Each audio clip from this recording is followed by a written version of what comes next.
Carlos Acutis was the first millennial to be beatified by the church. This young man was an extraordinary person and lived a simple life.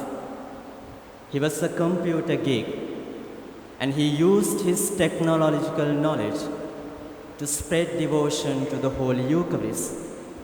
Even he created a website to promote Eucharist. Not only that he was in love with the Eucharist, but he was a wonderful person. In the school, he accompanies and he comforted students whose parents were going through divorces. And after the school, he volunteered his time with the poor, needy in the society. And he defended those students who were bullied by others. And he lived a simple life, yet an extraordinary life. The way he lived was a reflection of who Jesus was. And for this reason, Pope Francis made him a blessed. Diagnosed with leukemia, he died in 2016 at the age of 50, and he was beatified in the year 2020. Pope Francis calls him a young man, a man of digital age, a model of holiness. He was renowned to share his faith online.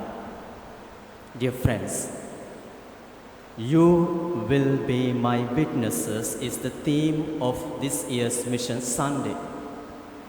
Carlo was an excellent example of a person who showed who Jesus was to the world. He was truly a witness to Jesus, and Jesus could look at him and tell him, "You are my witness." Now, how can we become a witness? The term witness generally means that we personally have seen, heard, and have a personal encounter with an event or a person, an experience, so we can witness to that event or an incident. So to be a witness means we need to have seen, to be heard, and have that personal encounter with a person or an event. Now, if we are called to be a witnesses of Jesus, if we have not heard him enough, if we have not listened to him enough, if we have not seen his presence in our life, and more importantly, if we don't have a first-hand experience with Jesus, how can you and me become a witness to Jesus?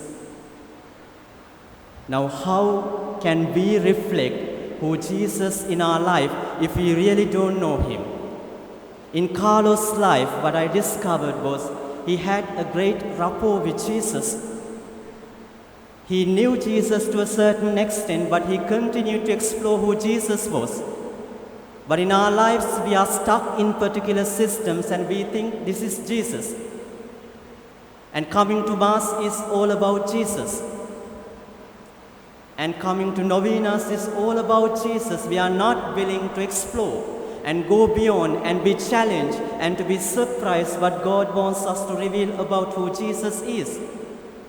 And if we have that kind of confined and limited knowledge of Jesus, then we are confined to a very simple things about Jesus, but we are not able to explore about him. The first thing to be a witness is to know who Jesus is. Do we know who Jesus? Do we have that profound knowledge about him to share it to the world?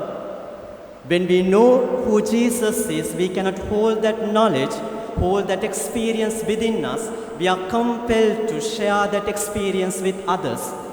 It's something like when we win a lottery or when we get through an exam, we are so joyful and we are not able to confine within ourselves. We want to share that experience with others. So first is to have that first-hand experience with Jesus. Are we willing to open ourselves to be led by the Spirit, to be touched by Jesus' words, and to know Him personally?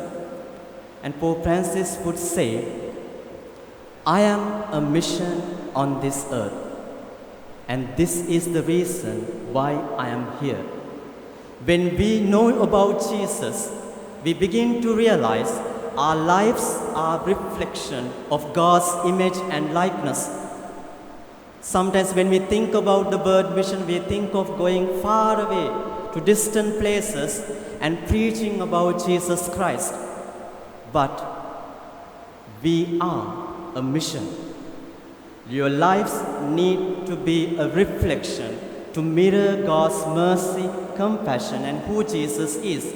The first we know about Jesus, when we know Him, we incorporate His lives into our lives, and our lives will proclaim who Jesus is. And that is what we find in this Carlos' life.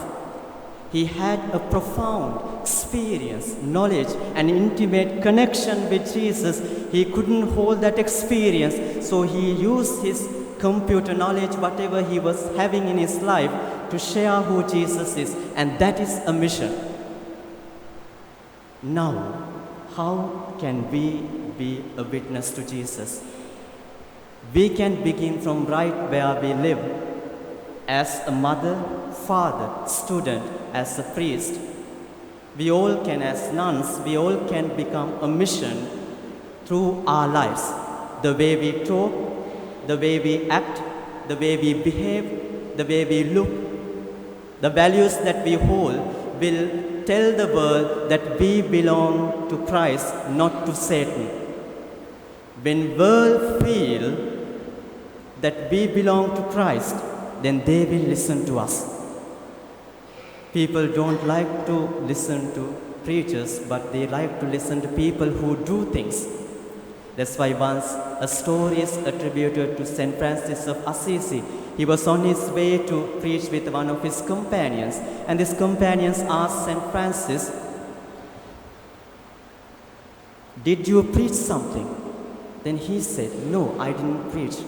They just walked through the village, and people saw their experience, and people were transformed by their way of life. So, to be a witness is to reflect in our lives Jesus' values in our way of life. This is what we find in the second reading from the second letter to Timothy by St. Paul. He says beautifully, Paul lived an exemplary life. His life was a reflection about God's mercy, love, and he bore witness to Christ.